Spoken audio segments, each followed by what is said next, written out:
ఓం శ్రీమాత్రే నమః. తాబేలు నెమ్మదిగా నడుస్తుంది, కానీ చాలా స్థిరంగా ఉంటుంది. అదేవిధంగా మన జీవితంలో కూడా స్థిరత్వం చాలా ముఖ్యం. గూఢ గుల్ఫా కూర్మ పృష్ట జయిష్ణు ప్రపదాన్విత. ఈ నామం చెబుతోంది లలిత త్రిపుర సుందరి అమ్మవారి పాదాలు స్థిరత్వం, శక్తి, విజయాన్ని సూచిస్తాయి అని. ఇది కేవలం రూపవర్ణన కాదు, స్థిరమైన మనస్సు, ఓర్పు, విజయానికి నడిపే శక్తి.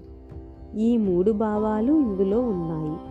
మన జీవితంలో కూడా త్వరపడకుండా స్థిరంగా ముందుకు వెళ్ళాలి. ఎన్ని కష్టాలు వచ్చినా ధైర్యంగా నిలబడాలి. అప్పుడు విజయం తప్పకుండా వస్తుంది. అదే అమ్మవారి ఉపదేశం. ఓం శ్రీమాత్రే నమః.